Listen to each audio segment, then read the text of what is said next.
In the freezing winter, 3 men stripped naked on a mountaintop and injected 3 tubes of serum into their necks. Their target was a row of Qinglong cavalry standing on the opposite cliff. This series, titled Carnival Row, is one of the most provocative American shows in recent years, filled with intense cross-species content. At first, it seems like a romance series, but as you continue watching, it turns out to be a twisted horror show blending gore, mystery, crime, and fantasy. 3 days earlier, Philo had arrived at an Elven monastery with the logistics unit of the Republic of the Berg's 13th Qinglong Cavalry Regiment, tasked with maintaining the telegraph lines. As the Elven Kingdom and the Berg are treaty allies, the head of the monastery, Mima, though disliking humans, had no choice but to cooperate. Most of the Elven lands had already been taken by enemy treaty forces, and many Elven refugees had flooded into the monastery. Winshaw ordered Philo and Darius to patrol the surroundings in case Elven rebel guerrillas were hiding nearby. In the back mountains, Philo found footprints that mysteriously disappeared in front of a cave on the cliffside. Inside, he discovered a man-made space with an ancient book placed in the center. Suddenly, an elf dropped down and subdued Philo. Her name was Vignette, the guardian of this place. This was the elves' library, holding ancient relics from over 1,000 years of history. Vignette initially planned to kill Philo to protect the secret, but worried that if his disappearance led the unit to discover this place, it would bring disaster to the monastery. Philo promised to keep the secret, and Vignette let him go. When Mima learned of this, she ordered Vignette to keep a close eye on Philo. One day, Philo was tasked with repairing a broken telegraph line on the mountain. With Vignette's help, they quickly connected a new line across the canyon. During a break, they chatted and discovered a shared love for reading. As thanks, Philo gave Vignette his favorite book, The Moon Kingdom, a story about a human explorer who falls in love with a moon princess. In the tale, the explorer disappears after their child is born, and the mixed-race child spends their life searching for their father. At first, Vignette found the story absurd, but she accepted the book at Philo's urging. While they waited for the repairs, treaty soldiers in ambush injected the serum and transformed into werewolves, attacking the unit. Philo spotted a werewolf devouring a teammate and shot it 4 times before killing it.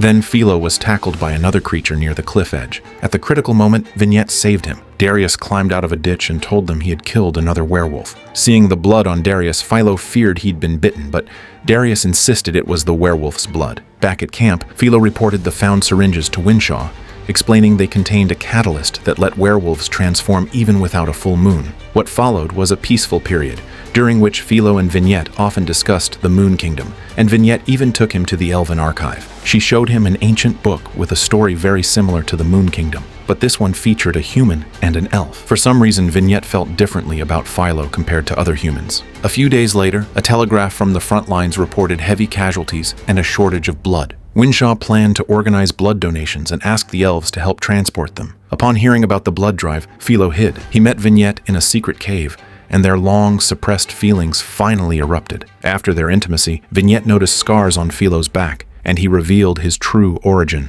Philo was a half-human, half-elf. His wings were cut off at birth, and he was sent to an orphanage. The headmaster warned him to stay away from doctors and never reveal his true nature, as the Fae face deep prejudice in human society. That's why he avoided donating blood. Philo told Vignette being with her gave him his first true sense of home, and Vignette had already secretly pledged her life to him. On the night of the full moon, Darius sneaked out of the monastery. Yes, he had concealed being bitten by the wolf-like creature. After running wild all night, Darius awoke at dawn beside a dead elk. Philo offered Darius clothes, assuring him he wouldn't report him. Darius, transformed, had also scented Philo's Pix heritage. They were best friends and promised to keep each other's secrets. Soon, the front lines reported a total collapse of the Berg forces, and treaty airships were preparing to attack. Philo and Vignette planned to escape together to a northern town. The monastery began evacuating both humans and elves, but before they could leave, the airships arrived. Vignette was sent to lock up the archive, and Philo's side suffered heavy losses under the bombing.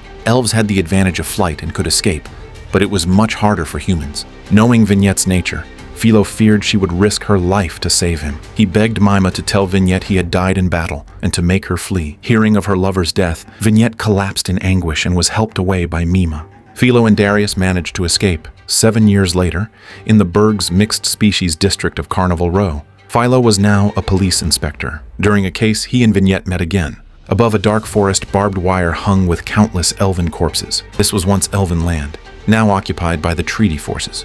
A group of elven refugees was fleeing pursuit. One elf tripped and was about to be mauled by a wolf when Vignette arrived and fought it off. Despite her slim build, she killed the beast, but the pursuers caught up and slaughtered all the refugees. Only Vignette escaped at the last moment by flying to a cargo ship. Originally, these refugees were meant to escape on that ship. For 7 years, Vignette had been working with the captain to smuggle elves to the Berg. Now that the elven homeland had become unlivable, she could no longer help her people and asked the captain to take her to the Berg. In the cabin, there were many refugees she had brought. None of them had money, so they signed labor contracts to repay their passage through work. That night, Vignette looked at the book Philo had given her, with his photo inside. She still wore the elven widow's braid, mourning him for 7 years. That very night, a storm struck the ship. The hold began flooding. The captain refused to open the doors, fearing the elves would fly away, leaving him with nothing. The ship was eventually destroyed by the waves and sank to the ocean floor. Vignette floated to shore and became the only survivor. Police brought her to the Sparas siblings' mansion. Ezra owned the doomed cargo ship. As the only surviving elven laborer, Vignette was to serve until her debt was repaid. Ezra was an ambitious heir. He could have lived comfortably on his inheritance, but sought to build an empire, nearly bankrupting himself instead. His sister Imogen didn't yet know their financial situation. She was busy dressing up to visit the wealthy new neighbor in the mansion next door. But her favorite perfume was gone, so she sent Vignette to buy some. Vignette had actually poured it out, creating this chance to go out alone. She went to a brothel in Carnival Row, where her close friend and ex-girlfriend Tourmaline worked. After a chat, Tourmaline noticed her widow's braid and learned about Philo. She then told Vignette that Philo was still alive. Vignette was furious, feeling betrayed and determined to make him pay. Back at the Sparas mansion, Imogen, fully dressed, visited the new neighbor with Ezra. To their shock, the new rich neighbor was a faun. In the Berg, a city dominated by humans, fauns, centaurs, elves, and werewolves faced severe discrimination and were stuck doing the lowest jobs. In the Berg Parliament, Chancellor Absalom's ruling party advocated for integration and harmony, while the opposition, led by Prosecutor Ritter, strongly opposed it. The opposition's support was growing, and Absalom's chances of re-election were slipping, especially with his troublesome son Jonah, who spent his days partying and loved frequenting the Tetterby Hotel. That night, while Jonah went to the bathroom, he was kidnapped by a group. Meanwhile, Inspector Philo investigated a series of murders targeting non-human creatures. From a surviving witness, he learned the killer was bald, had a beard, a snake tattoo on his arm, and wore a uniform. The victim didn't recognize the uniform, having just arrived in the Berg. With these clues, Philo quickly grew suspicious of his colleague, Dombey, known for his hatred of non-human races.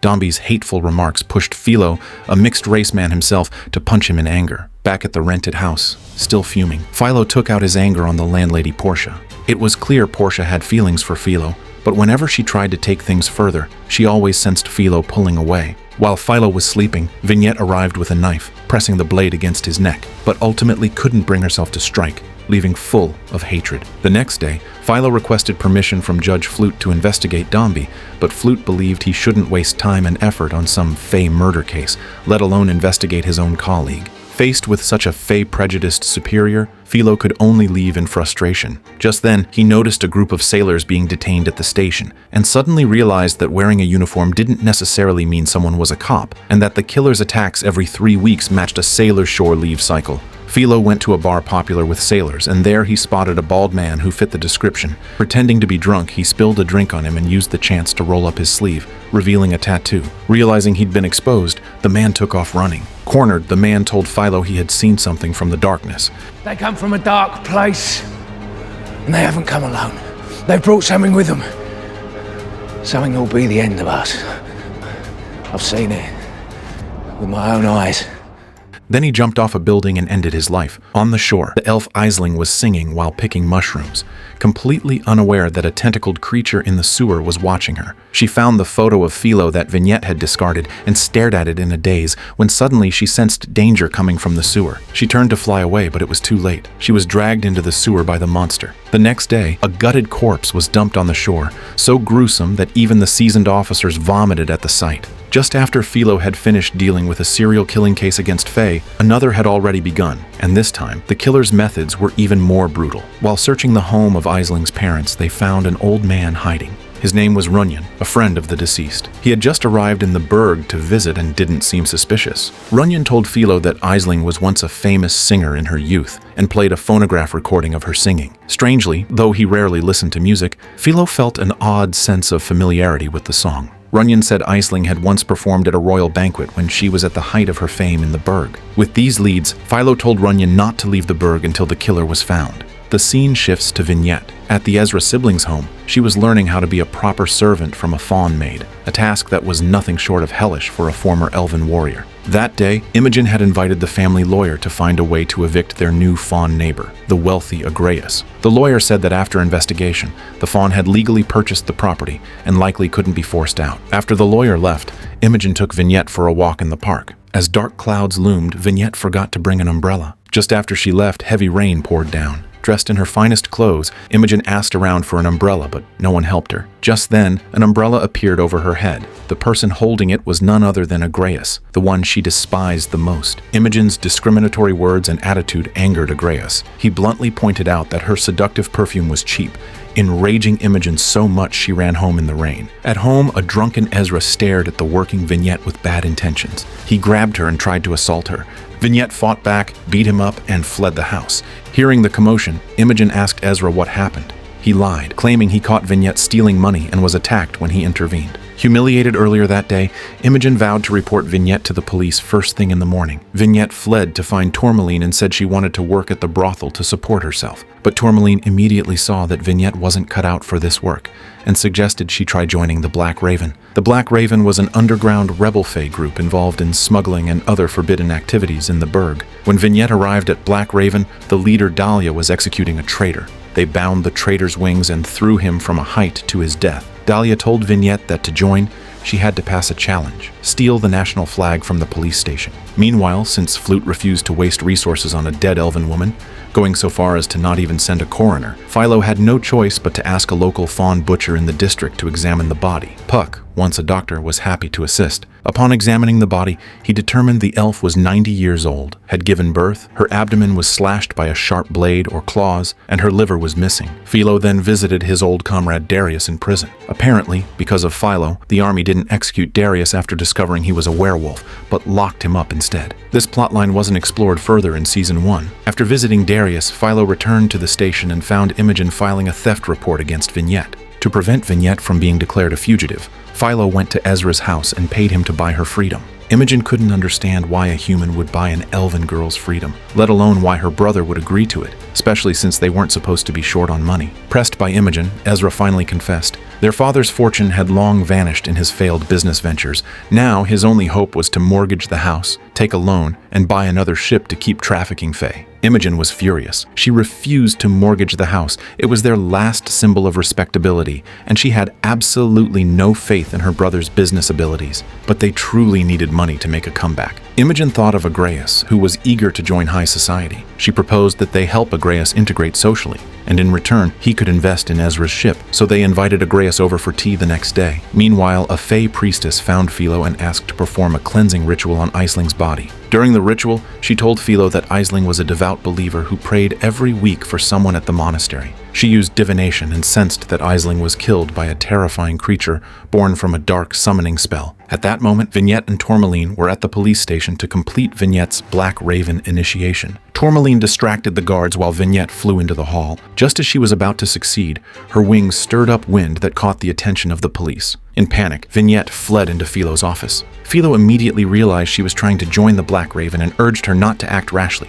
Vignette was still angry about Philo toying with her feelings. After a brief argument, she flew off with Philo's help. Meanwhile, Absalom learned his son was kidnapped. Enraged, he confronted Jonah's bodyguard, Quill, and fired him on the spot. Being fired by the Chancellor made finding work in the city nearly impossible. Quill left the Chancellor's residence in despair. First Lady Piety summoned her family's witch Eoif to help locate her son. Eoife had served the Piety family for generations. She once prophesied that young Absalom would rule a nation, which led Piety to marry him. The witch also foretold that Absalom's son would achieve even greater things than his father. Though Absalom didn't believe in witches, in his desperation, he agreed to try. Eoife performed a divination using animal entrails. Quickly, she told Absalom that Jonah was taken by someone familiar, someone most likely to become the next chancellor. Piety and Absalom immediately suspected Prosecutor Ritter. At that moment, Jonah sat naked in a bathhouse, and a woman in high heels walked past him. That woman was his mother, Piety. It turned out this was all part of Piety's scheme to secure her husband's place in power. In a dark sewer, Philo discovered a bull-headed, tentacled creature, and it spotted him too, slowly approaching. In a panic, Philo drew his shotgun and fired. Philo was able to track down the monster thanks to an orphan at the monastery. The child had gotten up in the middle of the night to pee and witnessed the headmaster being killed by the beast with his own eyes. The boy quickly reported it, and Philo rushed to the scene. They found huge, hoof-like footprints leading to an open sewer grate. Philo emptied his shotgun, blasting open the creature's belly. But as he reloaded and looked up, the creature had vanished. Philo didn't understand why it didn't attack him.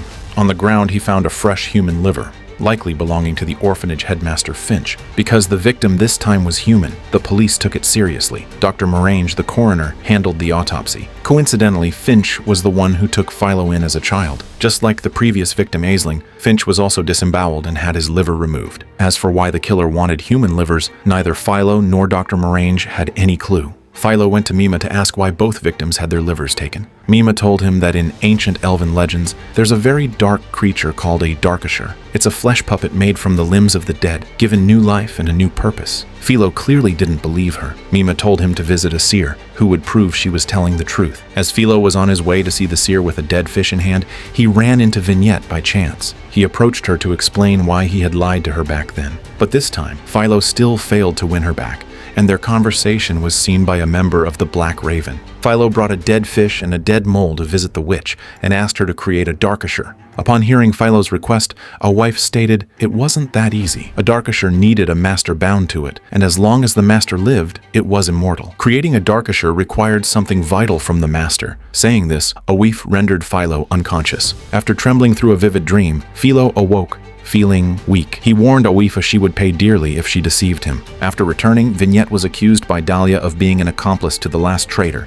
Vignette kept explaining that she and Philo were just old flames. Dahlia offered Vignette one chance: find the traitor within the organization who was informing to the police within a day, or be killed. Tourmaline learned of this and found Philo for help, obtaining a clue about the traitor. Dahlia ordered Vignette to kill the traitor. Vignette tried to seduce him and strike when he let his guard down, but he noticed. They fought in the air. After landing, Vignette was losing the fight. Just when she was about to die, Philo arrived in time, killed the traitor, and disposed of the body. Vignette handed over the traitor's wings to Dahlia. It was after this event that her relationship with Philo began to improve. At the same time, Imogen and Agreus reached an agreement. In exchange for Imogen using her stone moss connections to introduce him to high society, Agreus would invest in her brother's new ship. Elsewhere, Prosecutor Ritter was having dinner with his daughter Sophie. Sophie had always been a top student and, unlike her father, believed in equality and freedom. She said she wanted to go study abroad. Since childhood, Sophie had been confined to the mansion and forbidden to travel, and Ritter was especially strict, quick to hit her. Seeing Sophie disobey, Ritter moved to discipline her again, but a group of men burst in and took Ritter away. Upon her father's arrest, Sophie smiled with deep meaning, as if it was all part of her plan. Absalom had waited and waited, but Ritter never gave him any demands. Meanwhile, Piety cried every day asking to see their son. Losing patience, Absalom decided to bring in Ritter and torture him for answers. Evidence didn't matter. As long as Ritter admitted where Jonah was, it would prove his guilt. Despite the brutal torture, Ritter said nothing. Piety asked to speak with him, hoping that their past relationship might make him open up. Yes, Ritter and Piety had once had a relationship in their youth, so he let his guard down and drank the poisoned water she brought. Moments later, he showed no signs of life. Piety composed herself, feigning grief over Ritter's death while expressing relief at learning her son's whereabouts. Soon, all the police in the burg were dispatched and found Jonah alone in an abandoned bathhouse. Jonah returned home and embraced his father. Then his mother walked in, and the sound of her high heels made Jonah freeze. The world saw Jonah as a spoiled playboy, but in truth, he was sharp and calculating. He had only pretended to be reckless, and from the sound of his mother's heels, he realized the truth. Still, he kept calm and pretended to know nothing. But Piety's plan wasn't over yet. To prove the existence of the ancient creature, Philo asked the witch to create a Darkasher. 3 days later, Philo returned to Oif's shop to see if she had brought the Darkasher to life. Eoif had sliced it into 3 pieces, but it was still alive. As long as its master lived, the creature was immortal. As Philo was leaving, he noticed an anatomical drawing on the wall. The witch told him it was called the Fountain of Secrets. In the dark elven arts, there was a spell that could reveal a person's secrets through their liver. So, what secret was the Darkasher hunting for? Philo went to the monastery and looked at the bed he had slept in as a child, remembering the joy of his early days. Suddenly, a memory flashed through his mind. He saw the curtain blowing at night, as if someone had just left.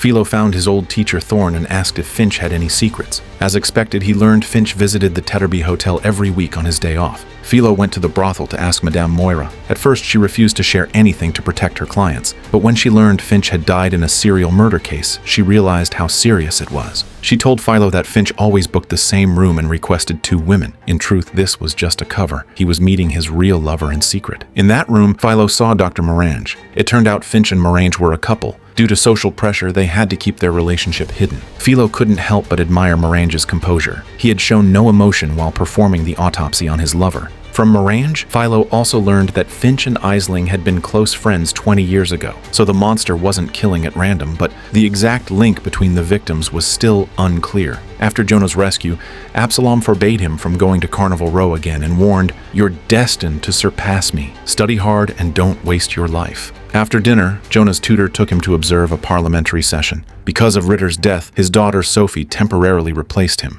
Everyone was waiting for her to embarrass herself. Earlier, we learned that Sophie believed in freedom and equality. But during her speech, she passionately blamed the Fae for the city's problems and swore to drive them all out and return the burg to humanity. She also sharply criticized Absalom's party for being weak and incompetent. Her powerful and aggressive speech won immediate support from Ritter's former allies. This showed how deep Sophie's ambition ran, and her speech quickly won Jonah's admiration. That night, Dr. Morange drank alone at home, remembering the first time he met Finch 20 years ago, while cutting the wings off a Fae infant. Just then, the Darkasher came for him. Meanwhile, Philo couldn't sleep. He kept thinking of the song he had heard at Aisling's home. So he returned there and turned on the phonograph. Seeing the framed print of wings and tiny hands on the wall, Philo remembered it was a lullaby he had heard countless times as a child. Each night after he fell asleep, an elf would sit by his bed and hum that song. His mother had made the painful choice to give him a better future in this city. She had always loved him deeply and had stayed by his side in secret. At the morgue, Philo kissed his mother's cold forehead. It turned out that every victim of the Darkasher was connected to Philo. His mother, the headmaster who raised him, the coroner who removed his wings. But only Philo knew this connection, and he couldn't reveal it, or his identity would be exposed. So, what was the Darkasher's master really after? Who would be the next target? Dr. Morange's death made Flute come to the scene himself. He questioned why Philo still hadn't identified the killer. Though Philo knew the connections, he couldn't expose his mixed heritage. Back at the station, Flute complained to Dombey that Philo was too slow and hadn't found any links between the victims. Dombey seized the chance to attack Philo and claimed he would have solved the case already. Just then, Burrick reported that Dr. Morange had visited the Tetterby Hotel before his death and that Philo had seen him there. Flute realized Philo was hiding something and sent Dombey to investigate. Elsewhere, after a moment of intimacy, Portia again brought up building a life together with Philo. Recent events made Philo question whether he had to live as a human. Compared to the Fae, humans were more cruel. Fae and humans weren't that different, only in appearance. Yet humans despised them so deeply. How would the human who loved him most react if she knew he was a hybrid? With that thought, Philo told Portia the truth about his heritage. The result was predictable. Portia, who moments before wanted a family, now left in disgusted anger, demanding he move out immediately. Elsewhere, Philo's mother's friend Runyon, barred from leaving the city, was performing on the streets of the burg. He used a kobold to turn Berg's recent murders into theatrical tales for his audience, also honoring his deceased old friend. Just then, a police officer checked his permit and discovered the kobold lacked entry documentation. At the station, Runyon demanded they look up the latest laws, which stated kobolds were visa exempt. The officer replied vaguely, saying he'd go check. Runyon dozed off on the bench, and when he woke up, he found the kobold missing. Faced with the city's injustice and corruption, Runyon could only feel helpless. Philo found Runyon, hoping to learn about his mother's past. After learning of Philo's heritage, Runyon told him that Aisling had safely given birth with the help of the late Mr. Spurnrose. Meanwhile, Portia was still heartbroken over Philo's departure when Dombey came knocking. Under threats and coercion, Portia revealed everything about Philo's background. Once Flute heard the news, he pieced together what he thought was the truth. Philo had killed everyone who knew about his identity to keep it hidden. No further evidence was needed. Being a Fae hybrid was the greatest crime. Flute ordered Philo's arrest. At that moment, Philo was visiting the Spurnrose siblings. The maid officer received him and told him that Mr. Spurnrose had deeply sympathized with the Fae and had helped his mother, but she didn't know who the child's father was. Yes, Philo suspected it was his father who had killed those people to protect his own secret. Then a group of officers stormed in and arrested Philo. Philo was beaten and thrown into prison, where he was surprised to see Vignette. Earlier that day, Vignette had passed a museum on the street and saw it displaying the treasures of Norland with a sign that read, "A Forbidden." Norland was Vignette's homeland, so she sneaked inside for a look. That's when she discovered the library she once swore to protect had been looted and brought here. Just then, a pair of human noblewomen came for a tour. An enraged Vignette chased them out, and for this, the police locked her up. Elsewhere, at Ritter's funeral, Jonah discovered another side of Sophie. She not only despised her own father, but also grew unusually close to a fawn maid, something completely at odds with the stance she took in Parliament. Sophie discovered Jonah eavesdropping, and they talked. She admitted she knew Ritter hadn't kidnapped him and said she wanted to work with Jonah. They were heirs to the two most important families in the city, long underestimated, and they shared a common ambition. Simultaneously, Eowulf divined that she was Darkasher's next target. Piety was devastated upon learning this, as she also had the identity of being Eowulf's student. Piety asked Eowulf to stay at the Chancellor's estate, where security was tight and the creature couldn't get in. But could Eowulf really escape her fate? What connection did she and Philo share? Philo accidentally startled Darkasher. During the chase, he slammed down an iron gate and used all his strength to chop off the dark creature's head. But Philo forgot. As long as the Master lives, the Darkasher cannot die. Although there wasn't enough evidence to convict Philo of murder, his secret, that he was a Fey hybrid, had been exposed. To them, Fey were seen as lower than criminals. Shortly after Philo was imprisoned, Portia came to the station. Deep down, she still couldn't let go of him. She had intended to expose Philo's hybrid status, but never expected him to be accused of murder. So she went to Dombey and admitted her testimony was said in anger after Philo tried to break up with her. Now the situation was serious. Wronging a Fey was one thing, but falsely accusing a human police inspector could become a major issue in court. Flute rushed to question Philo. As long as he didn't admit he was Isling's son, he would be released immediately. But after all he had experienced, Philo had seen enough of human cruelty. He decided to embrace his mother's Fey blood and told Flute he was a hybrid. This moment deeply moved Vignette. Inside the prison cell, the two lovers rekindled their relationship after all they'd endured. Elsewhere, Imogen was introducing Agreus into high society in exchange for his investment in her brother's ship. As they spent more time together, Imogen began to see Agreus differently. His elegance, his calm in front of the elites, everything began to impress her. To humiliate a noblewoman who had insulted Imogen, Agreus outbid her at an auction for a famous painting she wanted. That evening, Imogen saw something interesting at Agreus's home. Agreus showed her an electric lamp. Imogen was puzzled. Why use that when oil lamps worked just fine? Agreus explained that electricity was the energy of the future, and electric lamps would one day replace oil lamps. Society advances, and old things are destined to be replaced. At that moment, Agreus's stature grew in Imogen's eyes. A forward-thinking man unafraid to challenge norms, his charisma was irresistible. Imogen let go of her pride and prejudice and fell in love with him. Back at the Chancellor's estate, Piety excitedly told Eowulf that the killer had been caught and she was safe. But Eowulf knew Philo wasn't the killer. She also knew she couldn't escape fate. She said nothing and decided to leave and face whatever came.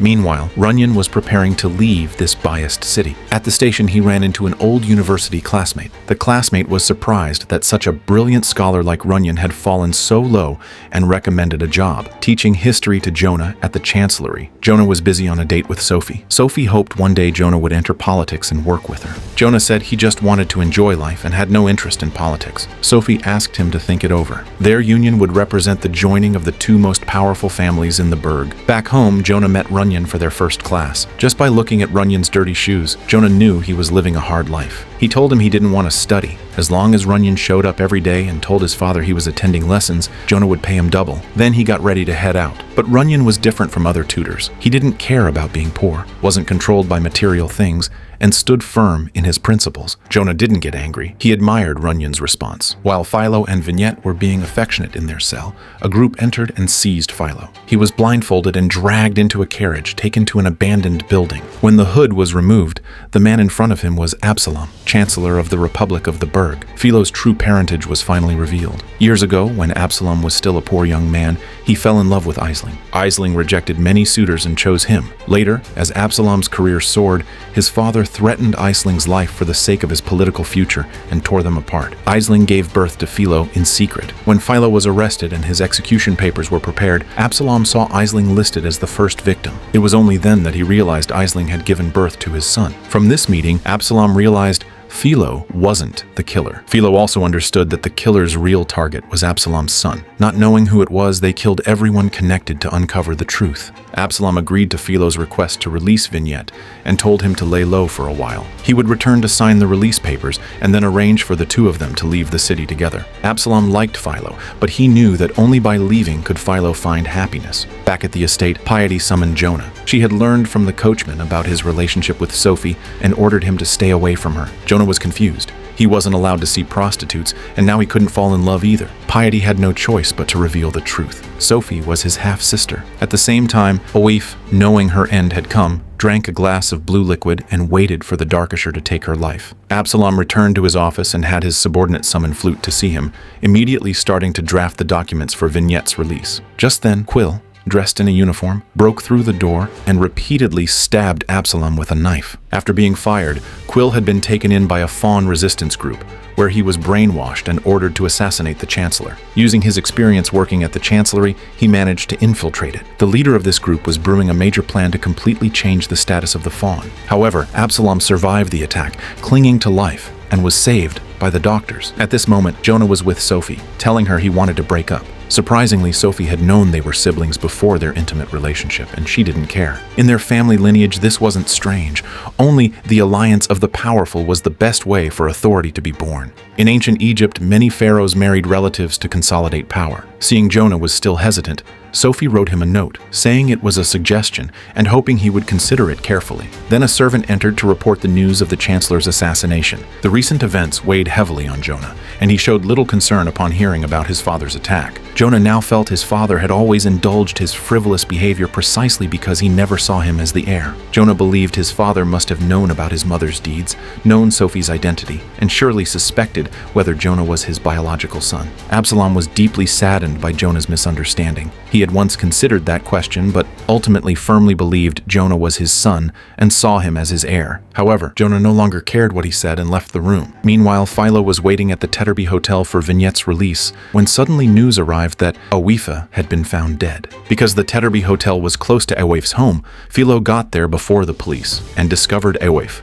gutted, wasn't dead. Oifa had drunk that blue potion, buying herself time specifically to wait for Philo and tell him Darkasher's master was Piety. Elsewhere, Piety was attending to Absalom. From his conversation with Jonah, Absalom deduced Piety was the culprit behind everything. Because Piety learned Absalom had another son, the one in the prophecy destined to surpass his father was likely Philo. To make her own son the prophesied one, Piety had done all this. Absalom begged Piety to spare Philo, saying he was just a hybrid and posed no threat, and promised to give everything to Jonah. But he still underestimated Piety's venomous heart. Piety smothered Absalom with a pillow, cut open his belly, and removed his liver. Having come this far, she couldn't take risks. She had to eliminate Philo. However, the liver only revealed Vignette's whereabouts. Absalom didn't know where Philo had gone, so Piety forged documents and kidnapped Vignette from prison. Philo discovered Vignette was missing and immediately realized Piety was responsible. He went to the sewer where he last found Darkasher, planning to follow it to the Chancellery.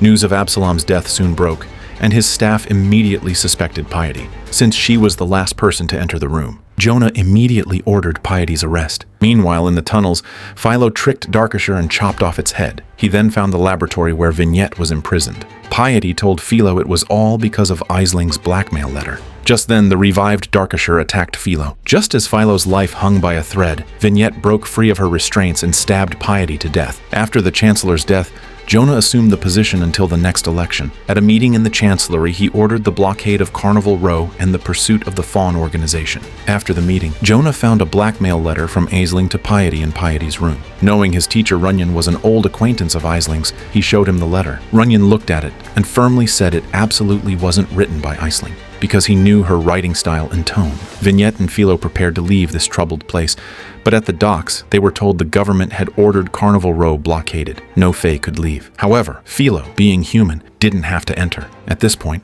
Philo had fully accepted his hybrid identity. He told the guards he was a Fae and walked into the quarantine zone to stand with Vignette. Meanwhile, Jonah was carefully examining the blackmail letter when he suddenly noticed its handwriting matched the note Sophie had given him. Sophie's note said, "Marriage, its meaning clear." She wanted to unite with Jonah and monopolize power. Yes, Sophie admitted she was responsible for everything. Her father, while campaigning, had extensively gathered scandals about the Chancellor and accidentally discovered Absalom's affair with Aisling. But Ritter, out of feeling for Piety, did not publicize the scandal. Sophie saw the connections from this discovery and wrote that blackmail letter, aiming to throw Berg into chaos. Indeed, everything proceeded just as she envisioned. Only with the regime in turmoil and constant chaos would their generation have a chance to rise. Now she and Jonah would form a powerful alliance and enact a forceful reform. Jonah was persuaded by Sophie. Thus, the highest power of Berg's two major parties was unified in their hands. All the Fae were confined to internment camps. Berg was about to face a new storm of bloodshed. The usually defiant and arrogant heiress Imogen was actually involved with a fawn merchant. Imogen's brother Ezra wanted to kill Agreus, never expecting his own sister to ambush him and knock the pistol away. Agreus took the opportunity to subdue Ezra, breaking his nose. A fawn assaulting a noble and romantically involved with a noblewoman in the Berg Republic were charges grave enough to ruin Agreus forever. But Ezra never imagined his sister would actually point the gun at him. After wounding Ezra, Imogen and Agreus sailed away on the Swan, a ship jointly invested in by Agreus and Ezra. His sister's betrayal brought Ezra immense humiliation within Berg's aristocratic circles. Losing the Swan also shattered Ezra's last hope of making a comeback. Meanwhile, Imogen and Agreus were at sea, heading towards a new city to start their lives. However, an unexpected event occurred this day. A packed airship fired 2 warning shots, signaling the Swan to follow them. The airship led them into a city controlled by the Pact, its gates heavily guarded, the surrounding ruins indicating it had endured fierce battles. Sure enough, when Agreus and the crew went ashore, they discovered that the city was no longer under Pact control. It had been taken over by a rebel group called New Dawn. The Pact had now ceased hostilities with Berg to focus on internal rebellion. After a soldier handed the captain a note, Imogen was taken away, while Agreus was detained, his ship's assets unloaded and inventoried. Agreus had done business with a count in this city and tried invoking the count's name for his release. To his shock, the captain informed him there were no longer any counts or wealthy individuals here. All aristocratic assets were to be redistributed. Agreus watched helplessly as his hard-earned goods were taken away piece by piece, heartbroken. But this wasn't the worst part. Upon investigating and discovering Agreus had initially built his fortune by trafficking his own kind as indentured servants, the captain immediately had him and his crew taken away. Meanwhile, as Imogen was escorted through the city streets, she observed a scene of apparent prosperity, humans and Fae coexisting harmoniously, where cross-species love wasn't treated as abnormal. Precisely the life Imogen and Agreus desired. However, Imogen didn't know that behind this facade of harmony lay a terrifying truth. She was soon taken to meet a plainly dressed female faun with a broken horn. Agreus and his crew, however, were led to the base of the city walls. Agreus could never have imagined that in an era of steam-powered industry, these people would execute individuals without trial, simply because this city forbade the existence of the wealthy and nobles, and any capitalists who had exploited the lower classes were to be summarily executed. At the critical moment, the leader's guard delivered an order to the captain. Agreus was to be spared. The female faun Imogen met was indeed Leonora, leader of the New Dawn resistance. During their conversation, Leonora was astonished to find a human like Imogen could love a faun so deeply, reminding her of her own past. Leonora's lover had also been human.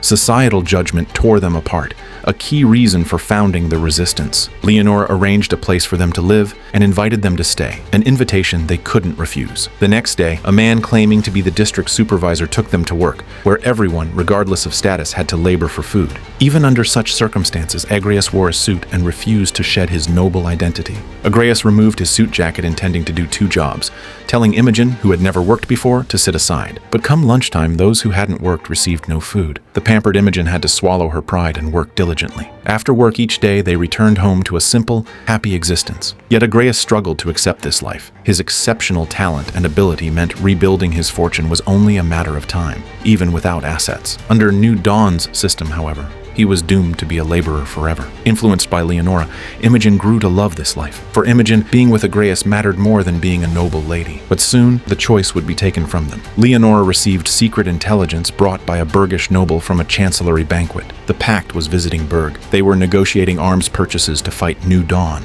And that Bergish noble was none other than Ezra. He got a lead from one of Agreus's former servants, tracked him down to this place, and used the information to earn Leonora's trust. Meanwhile, in the Berg, non-human races were trapped in Carnival Row. The streets were overcrowded, and food was scarce. Tensions between humans and Fae grew stronger by the day. Philo and Vignette also faced new conflicts and challenges.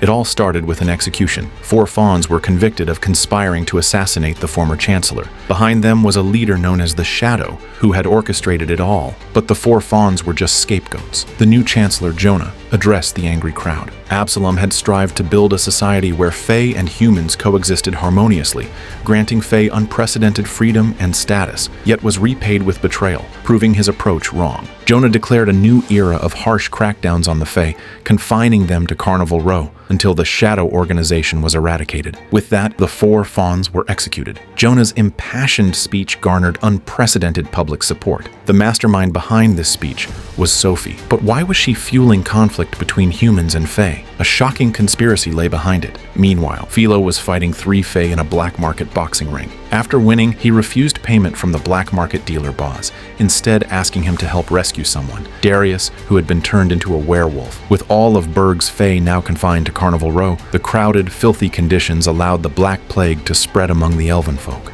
To help ease the suffering of the sick, Vignette and her fellow comrades risked hijacking a train to steal painkillers. But this was a drop in the ocean against the raging epidemic. Even Una, wife of Black Raven's deputy leader Caney, was infected. Meanwhile, Vignette's close friend Tourmaline, the first to witness the Black Witch's death, was forcibly imbued with dark magic. Now, Tourmaline's consciousness frequently left her body. She unconsciously slaughtered small animals, touched their entrails, and saw visions of the future. This time, she saw Philo fighting a bat-like monster. Philo, meanwhile, was consulting with Runyon. He planned to announce himself as Absalom's illegitimate son at the Pact State banquet. By law, the eldest son would then become temporary chancellor. Even if Parliament later denied him the permanent role, it would impact the general election months away. Runyon agreed to help him enter the banquet, but the move was perilous. Philo was, after all, a hybrid, risking permanent imprisonment. The night before the banquet, Philo's former colleague Berwick suddenly found him. A strange murder had just occurred. On the military train hijacked by Vignette, an officer on guard was killed,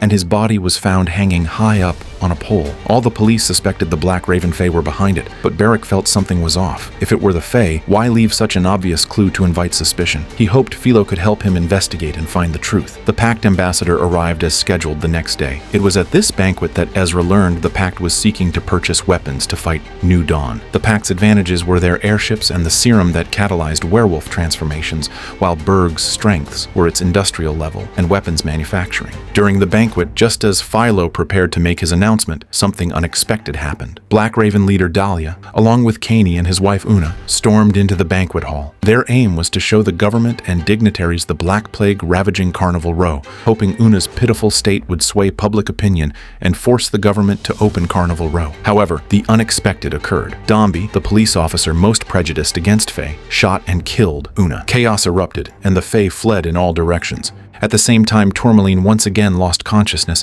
and foresaw the deaths of the Black Raven leader and another member. Soon after, Dahlia and Bolero's heads and wings were found impaled on the gates of Carnival Row. The police, seeing Fae corpses, laughed with delight. The killing of the Black Raven leader caused a huge uproar within Carnival Row. The Fae all believed it was a human act of revenge and intimidation. Philo needed to find the killer quickly. If not, the violence would escalate and endanger everyone. Just as expected, a meeting began within the Black Raven, led by Vignette, to discuss how to strike back. Meanwhile, right after the banquet with the Pact, Sophie met with Jonah, having discovered a rare opportunity. Both she and Jonah were interim rulers, and the upcoming election meant they would likely be replaced. But during wartime, chancellors could not be replaced. Sophie urged Jonah to agree to sell weapons to the Pact. This would mean the Burg had joined the war. But what if the Pact defeated New Dawn and then returned to fight the Burg? The New Dawn. Then with both sides bogged down, our armies could retake Tim. Jonah couldn't help but marvel. This woman was far from simple. Was Sophie doing all this just to help Jonah? Clearly, her true motives ran far deeper. Afterwards, Sophie secretly met with someone, Janilla, a fawn maid who had grown up with her. Sophie had hidden Janilla in the attic, and together they had devised a plan. Sophie retrieved all the money her father had left behind. Then she summoned several key opposition members of parliament. Lately, things hadn't gone well for these MPs. Due to the lockdown of Carnival Row, their factories lacked cheap Fae labor and had shut down. Sophie handed each of them a contract. She wanted to expand her shares in their factories at a very low price. As long as they agreed to sell, she promised to convince Jonah to sell weapons to the Pact. When war broke out, the factories would run full steam, and Jonah would have no choice but to release skilled Fae workers. The offer was too good to pass up. Every MP signed the agreement. Soon, everything went exactly as Sophie planned. Jonah agreed to sell weapons and released skilled Fae workers from Carnival Row. So, from the very beginning, Sophie had escalated human-Fae tensions just to buy factories cheaply, then reopen Carnival Row and make a fortune. The Pact's arrival had only accelerated her success. Sophie and Janilla used the massive wealth gained to bribe parliamentarians, preparing to oust Jonah in the election, make Sophie chancellor, and achieve their ultimate goal. Meanwhile, in Carnival Row, Philo was still at a loss with the case when Tourmaline came to him, explaining everything that had happened to her recently. She also told him the location where she had foreseen Black Raven leader Dahlia's death. Sure enough, on the top floor of the middle tower she described, they found Dahlia's headless body. Philo cut open Dahlia's abdomen and asked Tourmaline to use the organs for another divination, to find the Darkasher's next target. Tourmaline had a vision. Carnival Row in utter chaos, humans and Fae clashing violently. Then the bat-winged creature appeared. It was coming for her next. Upon returning, Philo learned of Vignette and the Black Raven's revenge plan. They intended to kill Dombey as a warning to humans. Philo pleaded with them not to act rashly.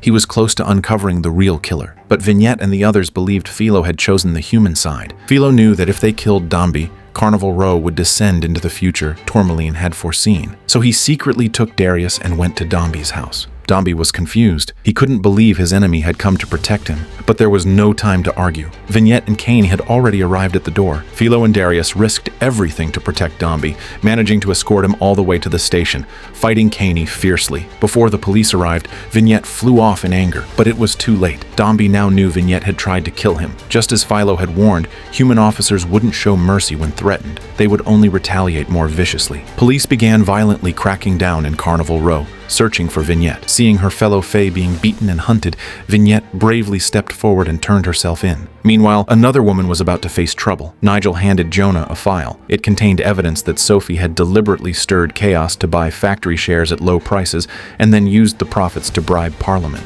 Only now did Jonah realize Sophie had not only used him, but was also plotting to remove him from office. Not long after, before Sophie even had time to change clothes, she was arrested for treason and sent to prison, right next to Vignette. Before they had time to speak, Jonah appeared. He gave Sophie one last chance. If she signed a confession, she would lose her power and assets, but her life would be spared. Sophie refused. To her, those things were more valuable than life. Selling weapons to enemy nations, attempting to control the Burg's government, the Chancellor had full authority to execute a traitor immediately. Vignette and Sophie were taken to the execution ground. There were no delays or speeches. Sophie was executed swiftly and cleanly. Outside the prison gates, Philo disguised himself as a guard, escorting a supposed Black Raven prisoner. Of course, it was part of his and Kane's plan to rescue Vignette. At that moment, Vignette was already being led to the guillotine. Agreus grappled fiercely with the soldier, who drew a pistol and pulled the trigger, only for a needle to extend. Even more bizarrely, the soldier didn't aim the needle at Agreus, but turned it on himself with all his strength. This was the Pact's secret weapon, lycanthropy serum. Terrified, Imogen finally remembered the rifle hidden beneath the cabinet. But why were Pact werewolf soldiers here in the first place? 3 days earlier, Agreus had realized that if he kept resisting this life, it could cost him dearly. So he started pretending to fit in, calling them comrades, clutching the book given by the district administrator Castor to his chest, feigning affection. But secretly, every moment Agreus worked, he was planning his escape. Eventually, he found an opportunity. He met a man named Ivor, who claimed he had a way out. Agreus promised him a fortune if he helped them escape. But just after their conversation ended, guards found Agreus and took him to Leonora. Leonora didn't say a word. She simply handed him a revolver. As Agreus stood bewildered, Leonora had her men bring in someone, Ezra. Ezra had planned to use overheard intelligence to curry favor with the New Dawn leader, then kill Agreus and reclaim his sister. But he never expected Leonora already knew this intelligence. Even worse, what she despised most were nobles like him. Years ago, she had been thrown in prison just for stealing leftovers from her masters. It was there that she wrote the book and sparked the revolution. Normally, a noble like Ezra would be executed with a single shot, but Leonora seemed to place special importance on Agreus and Imogen. She deliberately left Ezra for Agreus to kill with his own hands. Yet Agreus couldn't do it. He instead pleaded with Leonora, saying if he could be reformed into a comrade, perhaps Ezra could too. And so, Ezra's life was spared. When Imogen found out, she lashed out at her brother in fury, telling him he should be grateful Leonora hadn't handed the gun to her, because she would have pulled the trigger. And just like that, Agreus's escape plan was forced to include an extra burden. That night, while the city celebrated a festival, Agreus and his group followed Ivor to begin their escape. But a sudden alarm cut their plans short. The Pact had launched a full assault, armed with weapons purchased from the Burg. They were now forced to join the fight. Before they'd made much ground, Ivor was killed. Agreus and the others took shelter in a basement, only to be discovered by enemy soldiers. At the critical moment, Imogen pulled the rifle from under the cabinet and handed it to Agreus, who killed the werewolf soldier. Afterwards, they slipped away from the main battle, the city behind them engulfed in flames. It seemed the pact had committed its main force, determined to crush New Dawn. While struggling inland, Ezra argued with his sister again, exposing her past. He told Agreus, did he know why the young and beautiful Imogen had no suitors? Because she was promiscuous. Her reputation in the burg was ruined. No one wanted her. Why was Imogen so excited the day Agreus moved in? Because finally, a man who didn't know her reputation had arrived. Having her past exposed, Imogen became despondent. To comfort Imogen, Agreus shared his own secret. It turned out, while a contract servant, some workers once tried to escape. The next morning, the foreman offered 20,000 gold coins and freedom to anyone who revealed their whereabouts. Agreus didn't hesitate. He betrayed them. Imogen could understand that. A little selfishness for survival was acceptable. But Agreus's next revelation became hard for her to accept. After tasting that reward, Agreus grew dissatisfied. He wanted more freedom, including financial freedom. He started helping humans hunt down escaped Elven laborers, and sometimes during the hunts, even accidentally killed some Elven folk. Agreus was good at it, quickly amassing wealth. He had sacrificed the freedom of his people to buy his own. Before Imogen could fully process this, a group of packed soldiers passed by the roadside. Ezra immediately thought to surrender, believing the burg's alliance with the pact would spare him. Agreus knocked him down. Ezra struggled to call out for help. Imogen hurriedly covered his mouth, knowing full well that the pact would never spare a fawn like Agreus. To silence Ezra, Imogen blocked his nose until her brother died, going silent forever. The pact soldiers moved on. Imogen had saved her lover, but Ezra's death also awakened her. She thought defying convention to love Agreus freely was romantic, but love had consumed her, leading to this terrible act. Coupled with learning Agreus's dark past, she resolved to live for herself, no longer blinded by love. As they argued, revolutionary soldiers discovered them. In a pit full of corpses, they met Leonora. This was the cost of revolution. Leonora told them, revolution is like a hurricane, destroying everything in its path. Victory meant celebrating amidst ruins. New Dawn had repelled the Pact's final army. Soon, the Pact would cease to exist. Leonora also revealed why she treated Imogen and Agreus specially. She needed them to represent New Dawn to the burg as envoys, forcing them to witness the revolution's horrific aftermath firsthand. If the burg didn't want the revolutionary hurricane to sweep over them,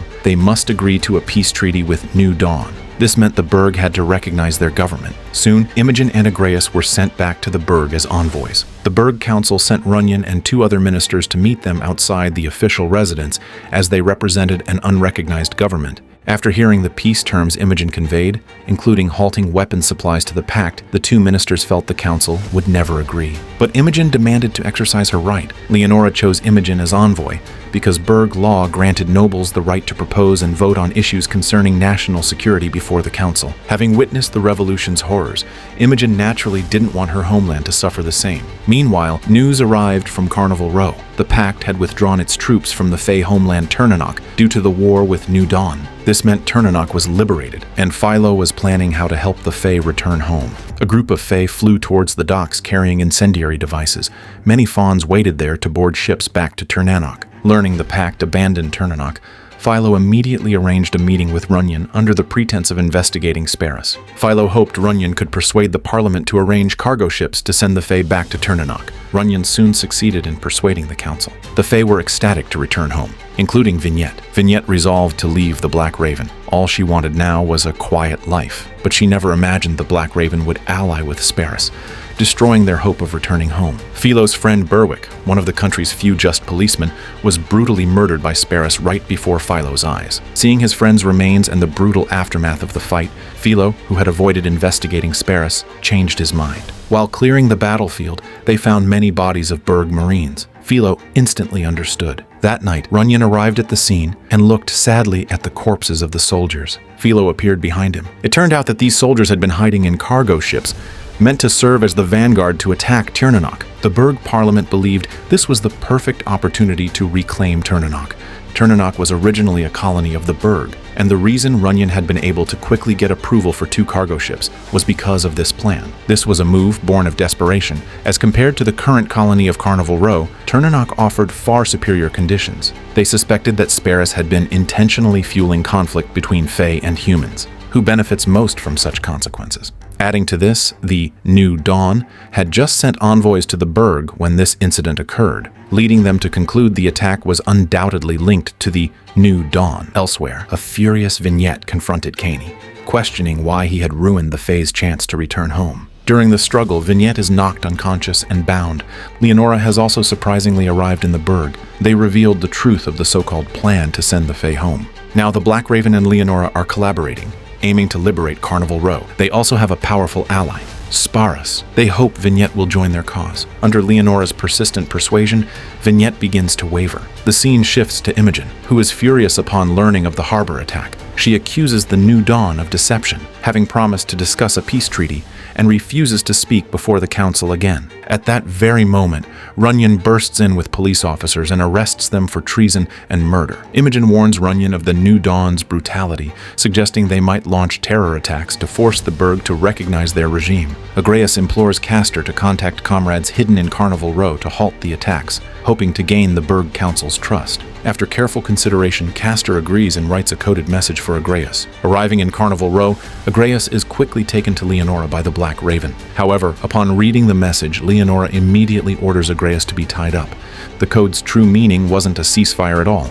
It informed Leonora that Imogen had refused to represent the New Dawn in her council speech. The next day, Imogen receives a grim gift from Leonora, one of Agreus's horns. Simultaneously, Leonora's attack plan unfolds. She sends Vignette, Caney, and Phaedra to assault a human bar. Vignette and Caney's identities are spotted by a surviving police officer, Thatch. This attack ignites human fury. They surround the gates of Carnival Row, demanding the police let them in. Unbeknownst to them, inside Carnival Row, Leonora and her followers are planning how to trap and destroy them all. Leonora proposes letting the humans fight their way to the alley before the bar, then ambushing them from both ends. No one yet knows the New Dawn has secretly smuggled weapons into Carnival Row. But Vignette opposed the plan. Letting humans reach the bar would cause many Fae deaths. Leonora argued that sacrifice was necessary for revolution. This was always her stance. Vignette volunteers to take the risk, luring the humans into the square where an ambush would be easier. Furthermore, Thatch, leading the human mob, knows Vignette was involved in the bar attack and would prioritize hunting her down. At that moment, none of them knew that Leonora's plan was merely a cover for Sparas to go and complete a far more important mission. Philo retrieves Sparas's tooth from Berwick's body and brings it to Tourmaline. He knows of a dark magic ritual that uses a part of someone's body to enter their consciousness. Tourmaline prepares the ritual, plunging her hands into boiling blood containing Sparas's tooth. Her consciousness is transported into Sparas's mind. She discovers Sparas's true form is Major Veer, the Pact Ambassador. He is currently en route to the Chancellery to attend the council session. Philo instantly deduces Sparas's true intention. Their goal in sending Imogen to speak at the council wasn't to seek recognition or a peace treaty. It was to ensure Ambassador Veer's invitation. A New Dawn representative speaking would guarantee the visiting Pact Ambassador a seat, placing a Sparas in a room with all of the Burg's elite leaders. The result would be catastrophic. Leonora's riot in Carnival Row is merely a distraction to draw police away, covering Sparas's mission. Inside the lounge, Ver and Imogen were waiting for Parliament to begin.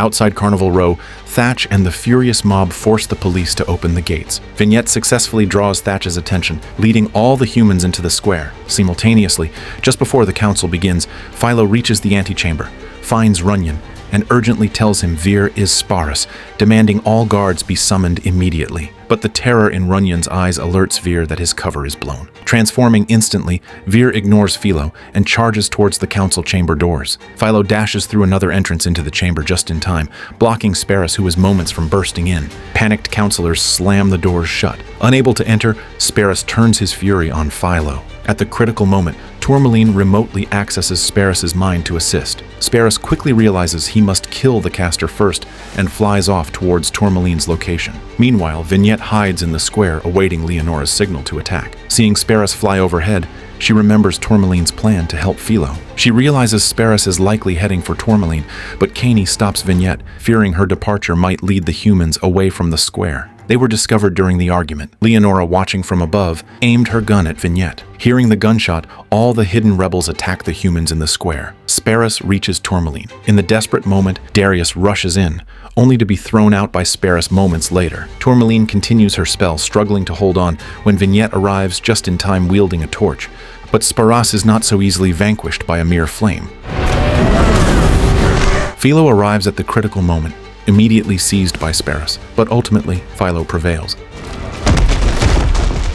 However, he loses his dear friend Darius in the fight. Philo drags Sparas's lifeless body into the square. Seeing her plan has failed, Leonora orders a retreat. As Leonora slips away down a dark alley, Agreus lies in wait. It turned out that when the New Dawn launched their full assault, he quietly took out the guard and escaped. Agreus chooses to let the police capture Leonora, but Leonora ultimately chooses an extreme end. A large police force arrives in the square. Philo has finally quelled the uprising in Carnival Row, but it's only temporary, as the world will always have humans like Thatch filled with prejudice. Yet Philo's efforts have changed some humans who once held such biases. Philo survives, and months later, he walks, albeit unsteadily, into the council chamber. Hailed as the Burg's hero for saving the nation's elite, and with his identity as Absalom's firstborn revealed, he is nominated as the new chancellor. But Philo understands the councillors support him primarily because of his half-human blood, and because Philo was raised within the human education system. Their prejudice hasn't truly lifted. Philo believed that if the Burg was to have a better future and keep New Dawn from seizing the opportunity, the Parliament should elect a non-human as chancellor to truly change the status quo. Having said this, he departs decisively. Meanwhile, Vignette and Tourmaline return to their homeland of Turnanok. After all the hardship, Vignette finally understood. It was Tourmaline she had always truly loved.